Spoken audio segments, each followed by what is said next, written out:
지내고 있죠? 2021년 새해에는 직접 얼굴을 보고 싶었는데 정말 아쉽게도 첫 수업을 이렇게 동영상으로 시작하게 되었네요. 하지만 선생님이 우리 1등급반 학생들을 위해서 정말 열심히 수업할 거니까 여러분들도 최선을 다해서 집중해서 수업을 들어주시기 바랍니다.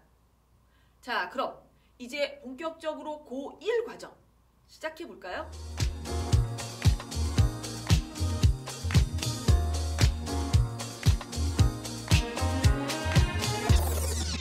시작하기에 앞서서 한 가지 확인할 사항이 있는데요.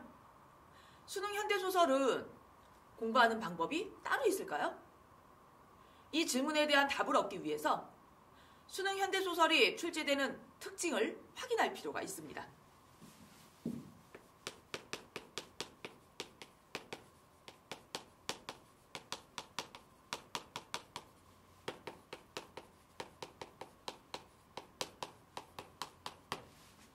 일단 첫 번째, 수능 현대소설은요, 내신과 달리 배우지 않은 작품이 출제된다는 특징이 있는데요.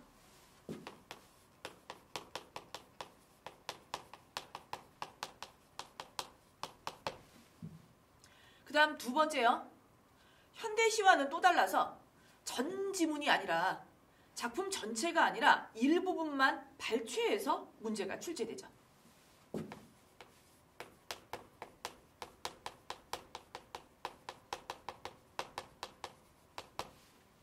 학생들은 실제 수능 시험장에서 한 번도 읽어보지 못한 배우지 않은 작품을, 그것도 전체가 아니라 내용 파악하기 너무 어렵도록 일부분만 발췌된 내용을 읽고 장면을 온전하게 다 이해해서 네 문제를 다 맞춰야 합니다.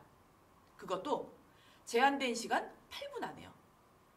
우리가 현대소설을 공부하는 이유가 바로 여기에 있습니다. 단계별로 우리는 이 문제를 해결하기 위한 방법들을 터득할 건데요. 일단 고1 과정에서는요, 현대소설, 지문을, 작품을 분석하는 방법에 포커스를 맞춰서 수업을 진행할 예정이고요. 2학년 때는 조금 더 난이도를 높여서 문제풀이 방법에 포커스를 맞춰서 수업을 진행할 예정입니다. 우리가 이 겨울방학 동안 선생님 수업을 잘 따라온다면 여러분들은 수능에서 낯선 작품을 읽고도, 그것도 발췌된 지문을 읽고도 내용을 효과적으로 정리해서 문제를 풀어낼 수 있는 능력이 생길 것입니다. 자, 이제 시작해 볼까요? 본격적으로 수능 현대소설을 분석하는 방법을 확인하도록 하겠습니다.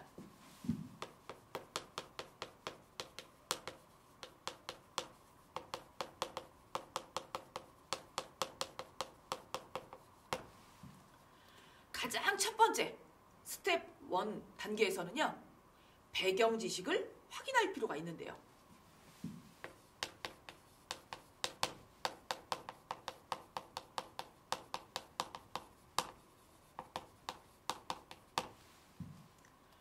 앞서서 수능 현대소설의 특징이 배운 작품이 아니다라고 얘기를 했는데, 배경 지식을 어디서 얻느냐?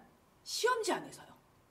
시험지 안에는요, 그러니까 출제자가 문제를 출제해 놓은 형태를 보란 얘기죠. 그 안에는 난이도를 높이는 문제만 있는 것이 아니라 여러분들에게 해결해야 될 과제만 주어지는 것이 아니라 이렇게 배경 지식이 주어지기 때문에 이거를 여러분들이 알고 잘 활용한다면 조금 더 내용 파악이 쉬워질 수 있겠죠. 그럼 어떤 배경 지식을 활용해야 될까요? 일단 첫 번째, 제목입니다.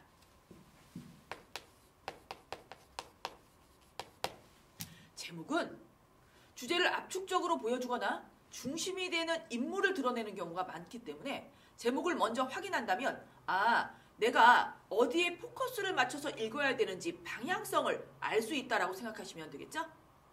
그 다음 두 번째요.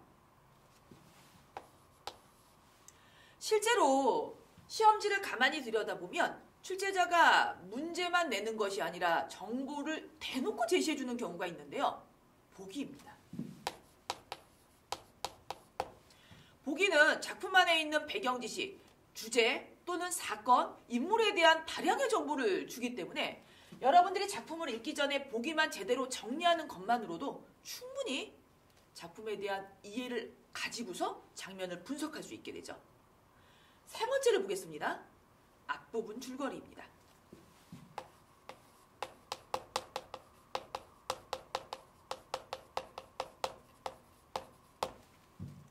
현대소설이 우리를 어렵게 하는 이유 중에 하나가 바로 이 일부분이 발췌되어 있다는 건데요. 부분만 읽었을 때 훨씬 더 내용 파악이 어렵다는 거 잘 알고 계시죠? 그렇기 때문에 앞부분 줄거리가 제시되어 있다면 없는 경우도 있기 때문이죠. 있다면 앞부분 줄거리에서 인물과 사건, 갈등 관계를 잘 정리한 후에 본격적으로 밑에 나와 있는 장면을 읽는 것이 훨씬 더 빠르고 정확합니다. 이렇게 배경지식 활용이 끝났나요? 이제 본격적으로 장면을 읽어야 되겠죠? 스텝 2 단계입니다. 본격적인 장면 분석을 해볼게요.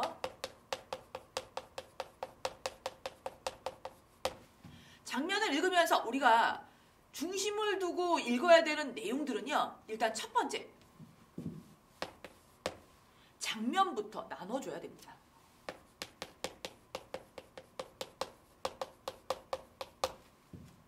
몇 개의 장면으로 구성되어 있는지 먼저 확인한 후에 각 장면별로 인물과 사건들을 정리해야 되겠죠?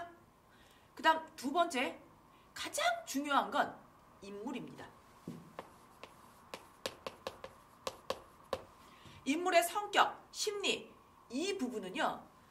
실제 기출문제를 확인해 보면 가장 많이 출제되기 때문에 사실 가장 많이라고 설명했지만 100% 출제라고 봐도 틀리지 않습니다. 인물에 대해서 포커스를 맞춰 성격과 심리, 갈등 요소들을 확인해 주셔야 되는데요. 우리는 그래서 예비고 1단계에서 인물의 성격과 심리를 찾아가는 방법들을 차근차근 공부를 했었죠. 그 다음 세 번째요. 사건을 확인해야 되는데 사건 확인이 쉽지 않을 때는 갈등의 포커스를 맞춰서 사건을 확인해야지 라고 생각하신다면 조금은 쉬울 것입니다. 그 다음 네 번째요. 서술상 특징.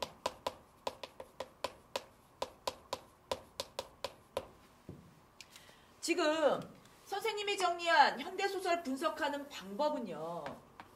실제로 문제에 출제되는 출제 요소들입니다.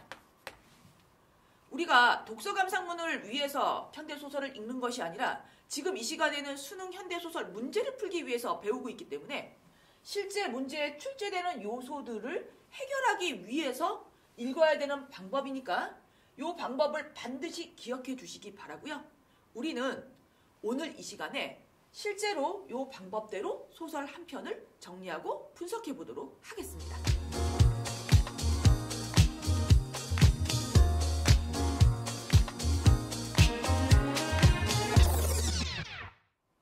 기출문제 이문열의 금시조를 함께 읽고 문제를 풀 건데요. 앞에서 배운 현대소설 장면 분석하는 방법에 맞춰서 함께 읽어보도록 하겠습니다. 스텝 1, 배경지식 활용하기를 먼저 해야 되겠죠? 첫 번째로 제목을 확인할 필요가 있는데요. 제목이 금시조입니다. 금시조는 불경에 나오는 상상 속의 큰 새라고 합니다.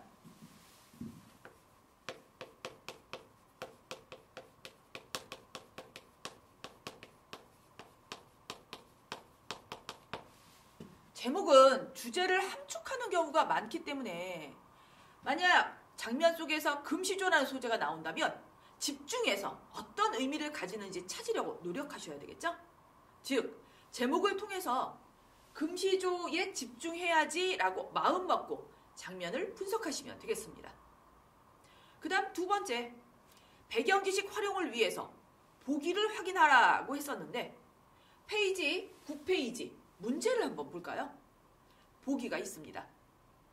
보기에 나와 있는 배경지식을 잘 정리한다면 여러분들이 작품을 읽는 게 한결 수월하다는 걸 한번 느껴보시기 바랍니다. 보기 함께 읽겠습니다.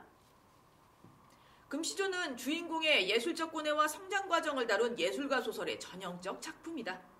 주인공의 평생에 걸친 예술적 고뇌와 방황은 유가적 사상, 즉 전통적인 예술관을 지향하는 스승과의 갈등에서 기인한다. 여기 인물들 사이에서의 갈등이 드러나 있는데요. 주인공과 스승의 갈등이네요. 스승의 예술관, 가치관 역시 선명하게 보여지고 있습니다. 즉 전통적 예술관이라고 쓰여 있죠. 그 다음 읽겠습니다. 이는 오히려 예술을 예술로 대하고자 하는 근대적 예술관을 지닌 주인공으로 하여금 예술적 자아로서의 정체성에 대한 탐색을 시도하게 된다. 둘이 갈등하는 이유가 주인공의 예술관이 다르기 때문인데, 주인공의 예술관 여기 나와 있네요. 근대적 예술관을 지닌 주인공의 갈등이라고 하는 갈등에 대한 정보를 주고 있네요. 정리해 볼게요. 그러니까 이 작품은요, 주인공과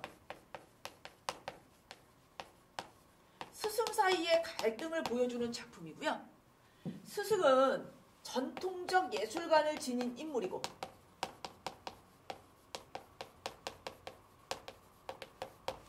주인공은 근대적 예술관을 지니고 있는 인물입니다.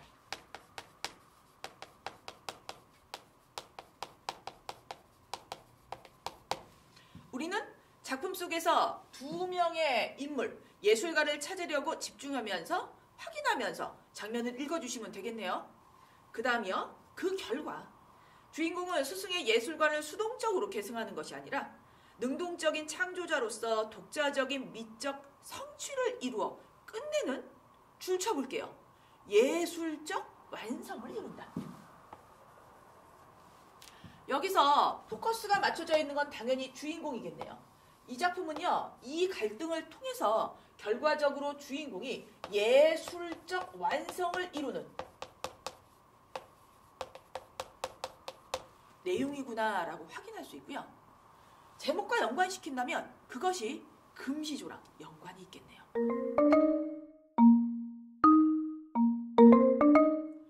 페이지 7페이지 기출문제 이문열의 금시조를 함께 장면을 분석하고 문제를 풀어보도록 하겠습니다. 앞부분에 줄거리가 없기 때문에 곧바로 장면 분석으로 들어가면 되겠는데요. 장면을 분석할 땐 인물에 포커스를 맞춰서 장면을 분석해야 되겠죠? 인물의 성격과 심리 찾으려고 노력하시면 되겠고요. 거기다 우리는 보기에서 확인했던 갈등을 찾으려고 노력하시면서 열심히 읽어주시면 되겠습니다. 함께 읽을게요.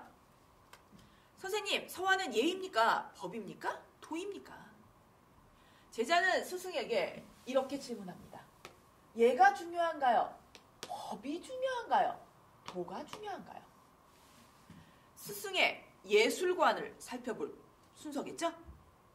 도다.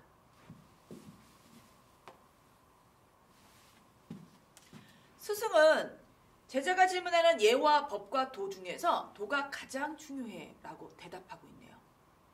그럼 서예라든가 서법이라는 말 왜 있습니까? 예와 법이 중요하지 않다면 왜 굳이 서예, 서법이라는 단어를 사용합니까?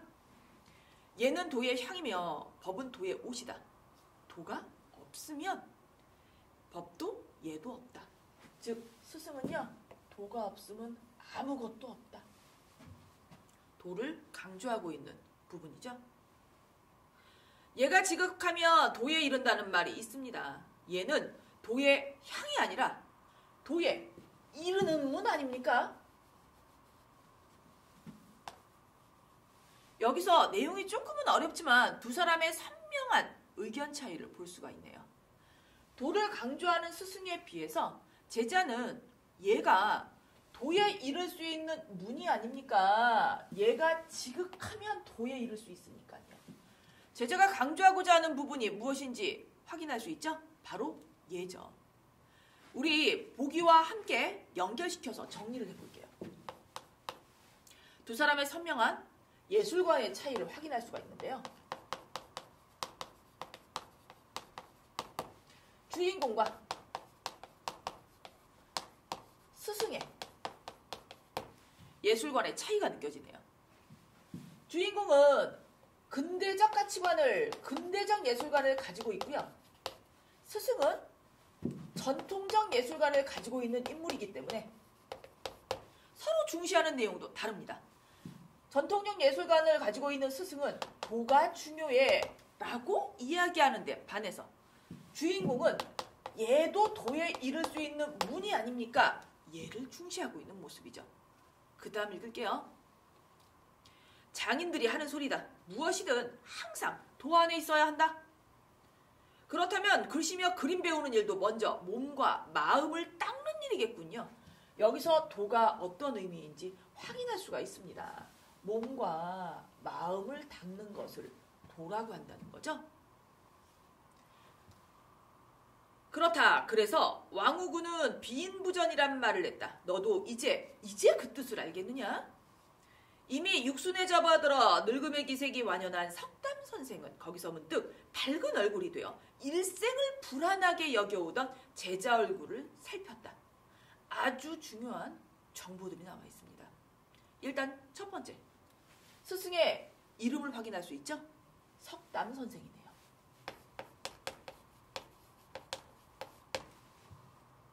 석담 선생은요, 육순에 접어든 이제 60이 가까워지고 있다라는 나이에 대한 정보가 나와 있고요. 제자에 대해서 가지고 있던 그 사이에 심리도 언급이 되어 있습니다. 항상 불안하게 여겨왔던 이라고 쓰여 있죠. 스승은 제자를 바라보면서 제자가 마냥 마음에 들었던 것이 아니라 뭔가 자기랑 의견이 다른 부분에 대해서 불안함을 여기면서 바라보고 있었네요. 자, 문득 밝은 얼굴이 되었다라는 걸로 보아서 혹시 이제 스승의 마음을, 스승의 가르침을 받아들여서 깨달은 건가? 일생을 불안하게 쳐다봤지만 이제 조금 깨달음을 얻게 된 건가? 라고 제자에게 기대감을 보여주는 부분입니다. 그 다음 읽겠습니다. 그러나 고죽은 끝내 그의 기대를 채워주지 않았다. 즉 여전히 의견이 다르다는 얘기겠죠? 우린 여기서 주인공, 제자의 이름을 확인할 수 있습니다. 고죽입니다. 주인공, 제자 고죽과 스승, 석담 사이에서의 의견 대립이고요. 스승이 조금 기대는 했지만, 밝은 얼굴로 기대를 했지만 그렇지 않다는 걸 보여주고 있죠. 스승의 기대를 완전 꺾어버렸네요. 읽을게요. 어떻게 꺾었는지 보면 되겠죠? 먼저 사람이 되기 위해서라면 이제 67살 난 학동들에게 붓을 쥐어 자획을 그리게 하는 것 어찌 된 일입니까? 만약 글씨에 도가 없다면, 도가 앞선다면 죽기 전에 붓을 잡을 수 있는 이가 몇이나 되겠습니까? 왜요? 몸과 마음을 닦는 게 도래매요. 그렇다면 몸과 마음을 다 닦고 글씨를 써야 된다는 얘기잖아요. 몸과 마음을 다 닦아서 최고의 경지에 이른 사람만 글씨를 쓸 수 있다면 7살짜리가 뭘 알아요? 그 어린 나이에 글씨 쓰면 안 되지. 지금 제자 반항하고 있는 모습 보이나요? 스승의 의견에 대해서 말도 안 돼 라고 트집 잡으면서 반항하는 모습을 보여주고 있습니다. 자, 더 읽을게요. 기회를 닦으면서 도가 아우르기를 기다리는 것이다.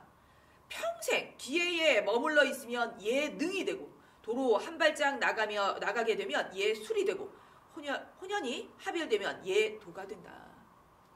그것은 얘가 먼저고 도가 뒤라는 뜻이죠. 자, 제자의 이야기를 볼게요. 스승의 이 이야기는요, 도가 먼저야 라는 의미에서 언급했겠지만 제자는 삐딱합니다. 선생님, 이 말은요, 결국 얘가 먼저란 얘기잖아요. 결론 내릴까요? 내 말이 맞잖아요. 라고 스승과 싸우고 있는, 대립하는 장면이죠. 그 다음 읽을게요. 그런데도 도를 앞세워 얘 길을 억압하는 것은, 자, 도를 앞세워서 얘를 억압하는 것은 수레를 소 앞에다가 묶는 격 아니겠으면 말도 안 돼요. 라고 반항하는 모습이라고요. 지금 제자인 고죽은요, 스승에게 당당하게 반항을 하고 있습니다. 왜? 예술관의 차이, 대립을 보여주고 있기 때문에요. 마지막 읽을게요. 그것은 석담 문화에 든 직후부터 반생에 이르는 고죽의 항변이기도 했다. 앞에서 왜 스승이 불안해했는지 아시겠죠? 이 이야기를 처음 한 것이 아니라 계속해서 스승과 의견 대립을 보였다는 의미겠죠. 그에 대한 석담 선생의 반응도 날카로웠다. 그를 받아들일 때부터 불안했어요. 그것이 결국 적주한 것, 만 것 같은 느낌이었기 때문이다. 지금 이 부분 볼게요. 지금 이 부분을 가만히 살펴봤더니 누구의 심리인가요? 석담 선생이 고죽에 대해서 어떤 마음이고 어떤 생각을 하고 있는지 석담 선생의 내면을 보여주고 있죠. 우리 이 순간 시점을 한번 확인해 볼까요? 작품 밖의 서술자가, 그러니까 나라는 등장인물이 아니라 작품 바깥에 있는 서술자가 석담 선생의 내면을 자세하게 서술해주고 있는 게 보이나요? 그렇다면 여기에 시점은 뭐라고 정리할 수 있을까요? 작품 밖의 서술자이기 때문에 3인칭이겠죠. 그리고 인물의 내면 심리를 자세하게 서술하고 있는 것으로 보아서 전지적 작가 시점이라고 정리할 수 있겠습니다.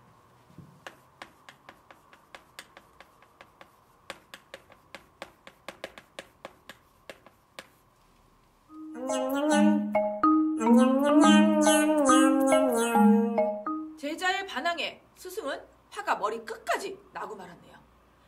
스승의 이야기를 들어볼까요? 이놈, 네 부족한 석원기와 문자양을 애써 채우려 들지는 않고 도리어 요망한 말로 얼버무리려 하느냐? 학문은 도에 이르는 길이다. 스승이 중요하게 여기는 도, 다시 한번 나와 있죠?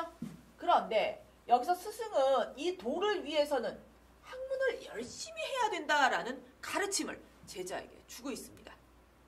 그런데 너는 경서에도 뜻이 없고 사장도 즐거워하지 않았다. 공부를 하지 않았다. 공부를 안 하면 도에 이를 수가 없고, 그렇다면 서예는 도인데 제대로 된 글을 쓸 수가 없겠죠. 예술을 위해서, 즉 도를 위해서 공부를 해야 된다라는 의미입니다. 오직 붓끝과 손목만 연마하여 선인들의 오묘한 경지를 잘못 여실하게 신용만 하고 있으니 어찌 처녀와 다름이 있겠는가. 그래 놓고도 이제 와서 부끄러워하긴커녕 오히려 앞사람의 그 드높은 정신의 경지를 평하려 들다니 뻔뻔스러운 놈. 끊임없이 석담 선생이 중요하게 여기는 요소들을 확인할 수 있습니다. 도, 학문, 정신의 경지인 거죠. 자, 그 다음 볼게요. 그러다 급기야 그들 두 불행한 사제가 돌아서는 날이 왔다. 결과적으로 둘은 의견 차이를 좁히지 못했고요. 선명한 예술관의 대립이 결과적으로는 이런 파국을 맞이했네요. 스승과 제자가 헤어지고 말았습니다. 고죽이 36 나던 해였다. 그 무렵 고죽은 여러 면에서 몹시 지쳐 있었다. 다시 석담의 문화로 돌아간 그 8년 동안, 여기서 서술자가 정리해준 내용을 다시 볼게요. 헤어졌지만 다시 석담의 문화로 고죽이 돌아가게 되었다라는 내용이죠. 8년 동안의 그의 고려는 열성스럽다 못해 참담할 만큼 지치고 힘든 고통과 시련을 겪고 다시 석담의 문화로 돌아가게 되었다라고 이후의 사건에 대해서 굉장히 짧게 요약해주고 있는 장면입니다. 그 다음 중요한 중략이 나와 있는데요. 이 중략이 중요한 이유는요, 얘가 장면 나누기의 기준이기 때문이죠. 즉 중략을 사이에 두고 앞과 뒤로 나누어지는 거죠. 두 개 장면으로 쪼개진다고 할 수 있죠. 장면이 나누어지는 거에 따라서 앞부분에 등장하는 인물, 사건과 뒤에 인물, 사건이 다를 수밖에 없습니다. 지금까지, 그러니까 중략 앞장면까지는요, 스승인 석담과 고죽이 서로 다른 예술관의 차이로 대립하는 이야기였고요. 이제 중략 이후 새로운 인물, 새로운 사건이 제시되겠죠? 자, 이제 새로운 인물과 사건을 맞아들일 준비가 되셨나요? 읽어보겠습니다. 방 안에 한눈에 들어오는 장독대 곁 화단이었다. 몇 폭이 시들어가는 풀꽃 옆에 초헌이, 새로운 인물 나오네요. 초헌이죠? 서와 꾸러미를 내려놓자 고죽이 다시 소리 높여 명령했다. 보아하니 두 사람의 관계가 스승과 제자네요. 앞부분에서 석담 스승 밑에 있던 제자 고죽의 모습이었다면 세월이 흘러서 이제 스승이 되고 그 제자인 초원을 맞아들여서 함께 살아가고 있는 모습이죠. 읽겠습니다. 불을 질러라. 그제서야 방안이 술렁거렸다. 일부는 고죽을 달래고 일부는 달려나와 초원을 붙들었다. 모두가 쓸데없는 소란이었다. 자기를 달래는 사람들을 거들떠보지도 않은 채 고죽이 도리어 병력 같은 호통을 쳤다. 어서 불을 붙이지 못할까. 여기서 이곳에 모여있는 사람들이 소란스러워진 이유가 불을 질러라 때문이네요. 여기서 우리는 도대체 어디다 불을 지르라고 고죽이 제자인 초원에게 명령하고 있는지 집중하면서 뒷부분을 읽어야 되겠죠?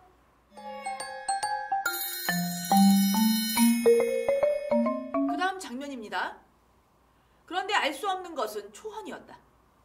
그 역시 까닭 모르게 노한 얼굴이 되어 잠깐 고죽을 노려보더니 말리려는 사람을 거칠게 제쳐버리고 불을 질렀다. 우리 여기서 초원의 행동을 한번 다시 살펴볼까요? 초원은요, 스승이 시키는 대로 불을 지른 거 맞습니다. 그런데 여기 지금 심리가 드러나 있죠? 노한 얼굴이 되어서 잠깐 고죽을 노려보더니, 그 얘기는 초원이 스승의 명령에 복종하는 마음에서 불을 지른 것이 아니라 반발의 감정에서 고죽을 노려보고 노한 얼굴이 되어서 불을 지른 행위였구나라고 우리는 추측할 수가 있습니다. 그 다음 볼게요. 뒷날 고죽을 사입이었다고까지 극언한 것으로 보아. 자, 여기서 초원이 나중에 고죽을 사입이로 평가했다는 이야기가 나오는데요. 그 다음 봐요. 그의 내면에 숨겨져 있던 석담선생적 기질이 고죽의 그 철저한 자기부정 또는 지나친 자기비하에 반발한 것이리라. 지금 우리 이 부분을 살펴볼까요?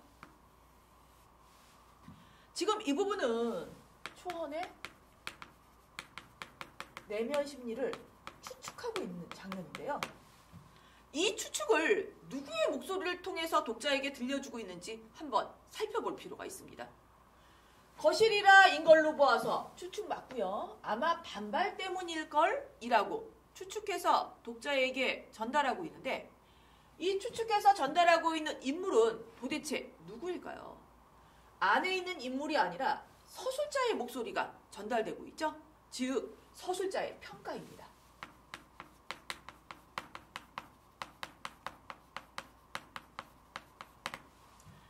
서술자가 추측하고 예측해보건대 다시 정리할게요.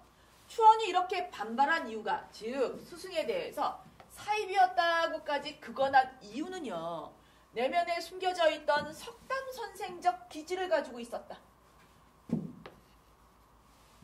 우리는 왜 초원과 고죽이 갈등 관계에 있을 수밖에 없는지 이 단어를 근거로 확인할 수가 있습니다. 역시 가치관의 차이를 보여주고 있네요. 좀 더 읽으면 철저한 자기부정, 지나친 자기비하에 대한 반발이라고요. 여기서 우리는 고죽이 어디다 불을 질러라라고 했는지 상상할 수 있죠? 자기부정, 내가 지금까지 만들어 놓은 예술작품, 불질러라. 지나친 자기비하, 이게 뭐라고? 불질러라. 결론적으로 이거에 대한 반발로 초원이 노려보고 결국은 불을 지르게 되는 것이죠. 자, 그럼 여기서 우리는 두 사람의 가치관의 예술관의 차이도 정리할 수가 있겠습니다.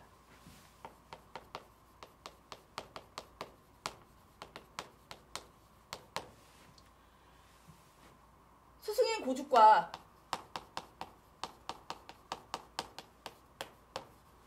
제자인 초원 사이의 갈등인데요.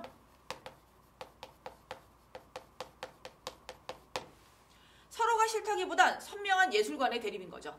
앞에서 봤던 것처럼 스승인 고죽은요, 근대적 예술관을 가지고 있었죠. 얘가 중요해요. 이것 때문에 스승과 반발을 했으니까요. 그런데 초원은 석담선생적 기질이 있었다라고 써주고 있는데요.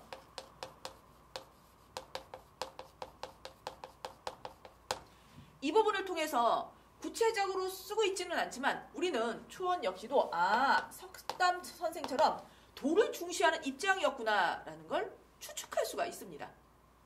자, 그 다음 읽도록 하겠습니다. 마를 대로 마른 종이와 헝겊인데다가 개 중에는 기름까지 먹인 것도 있어서 서화 더미는 자 무엇이 타고 있는지 여기 드러나 있네요. 바로 서화. 고죽이 평생에 걸쳐 만들어 놓은 예술 작품이죠. 서화 더미는 이내 맹렬한 불꽃으로 타올랐다. 신음 같은 탄식과 숨죽인 흐느낌과 나지막한 비명들이 여기저기서 터져나왔다. 어떤 사람에게는 고죽 일생의 예술이 타고 있었다. 서화 더미니까요. 어떤 사람에게는 그 처절한 진실이 타오르고 있었고 또 어떤 사람에게는 고죽의 삶 자체가 평생 이것만을 위해서 살았던 사람이거든요. 삶 자체가 타는 듯도 보였다. 드물게는 불타는 서화 더미가 그대로 고액 더미처럼 보이는 사람도 있었다. 왜냐?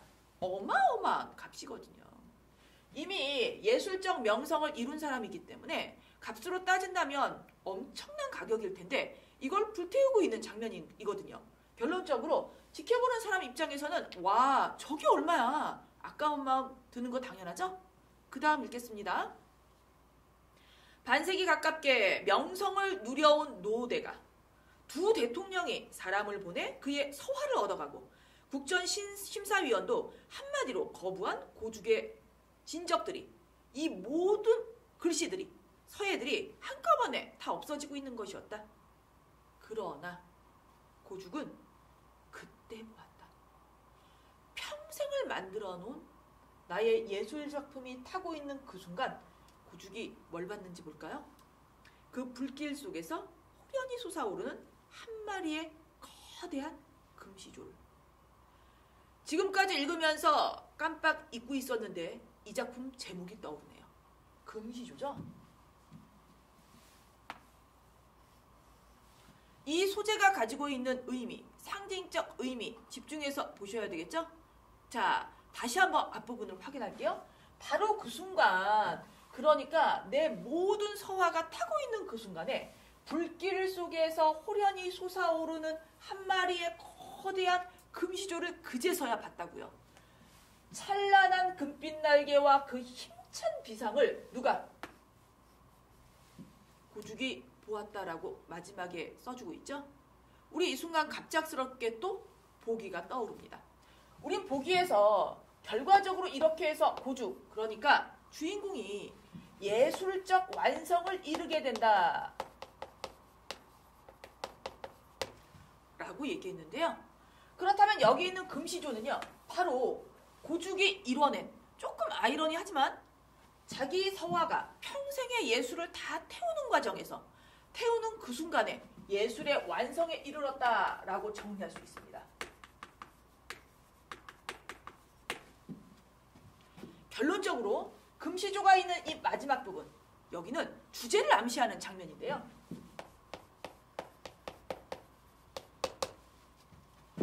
앞에서 나왔던 자기 부정, 내가 평생을 만들어 놓은 예술작품을 불태우고 없애는 과정에서 결과적으로 참 아이러니하게 예술적 완성에 이르렀다라는 주제인데요. 정리해 볼게요. 자기 부정을 통해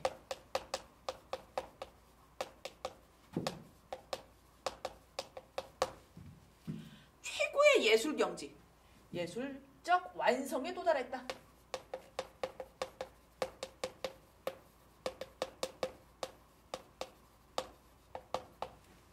조금 더 쉽게 설명하면요, 앞에서 얘기했던 고액 더미처럼 만들어 놓은 이 모든 것들이 세속적으로 주변 사람들에게 높은 평가를 얻으면서 높은 가치를 발휘하지만 사실 이 모든 평가를 다 버릴 때, 그럴 때 진정한 예술 그 자체로서 의미를 가질 수 있다라고 하는 조금 어려운 주제를 담아주고 있는 작품입니다.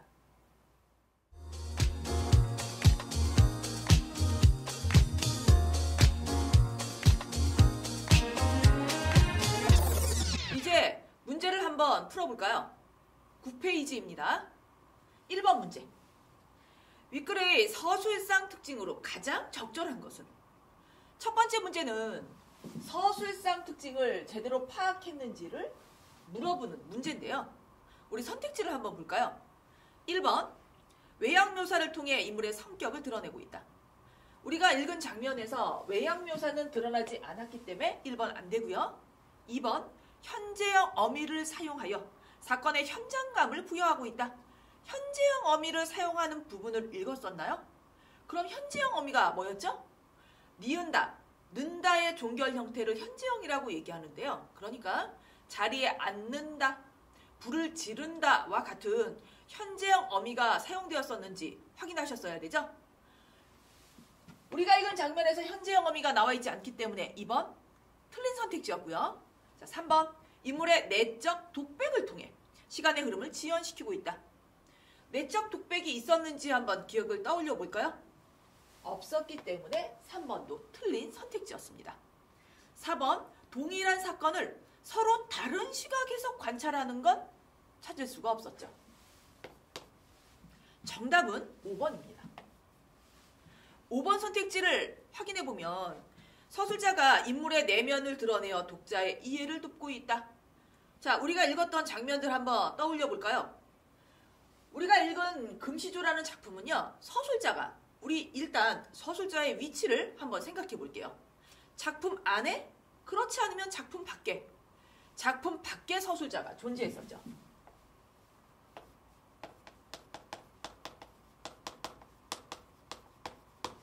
작품 바깥에 있는 서술자가, 그러니까 3인칭이라는 의미죠. 3인칭의 서술자가 인물의 내면 심리까지 자세하게 드러내 주었던 이 부분을 시점으로 정리를 한다면 전지적 작가 시점이었죠.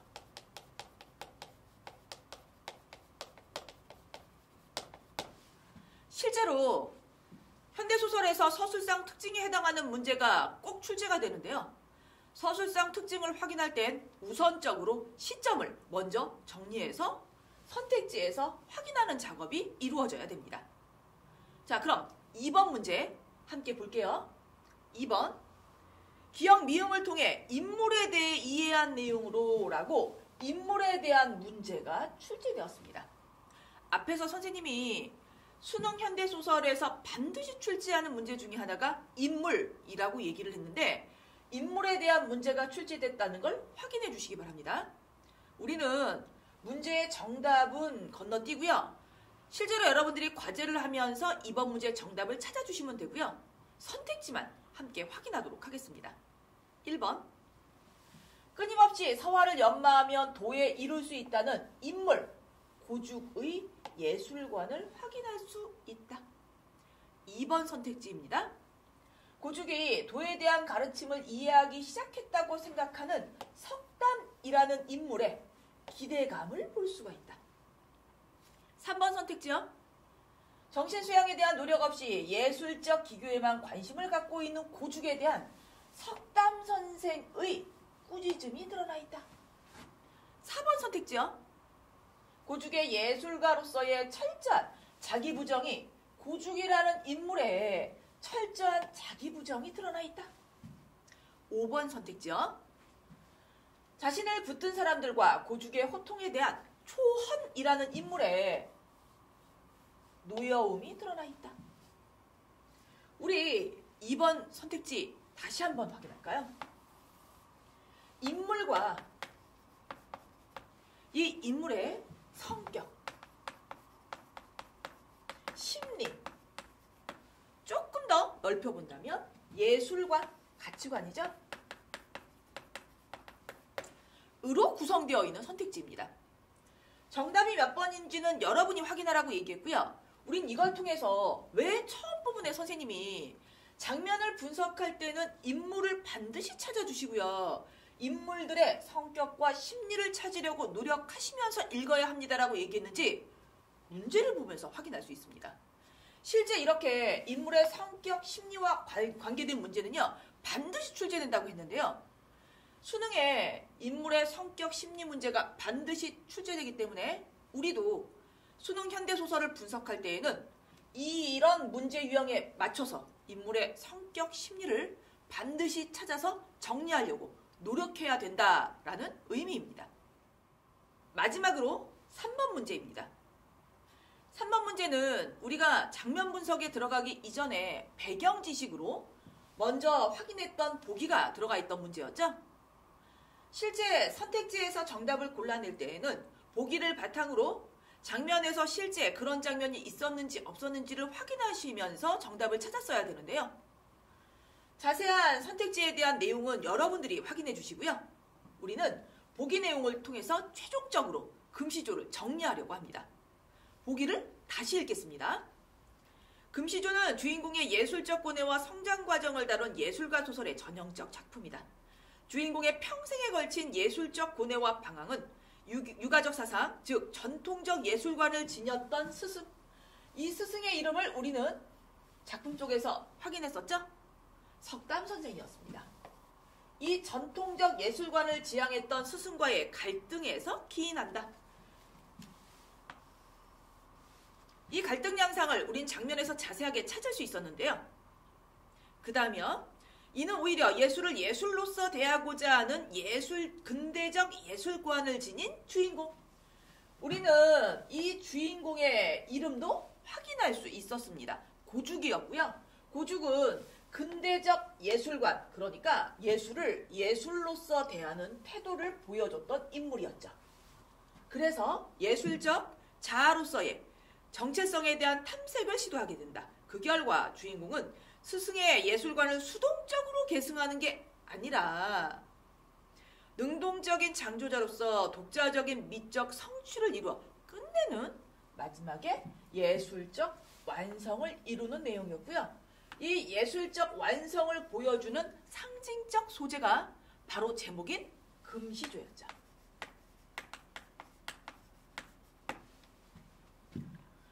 지금 정리한 내용 바탕으로 해서 다시 한번 선택지를 확인해 주시면 되고요. 정답은 여러분들이 과제집에서 꼼꼼하게 복습을 하고 문제를 푼 후에 뒤에 정답지에서 확인하고 채점을 해주시면 되겠습니다. 오늘 수업은 여기서 마치겠습니다.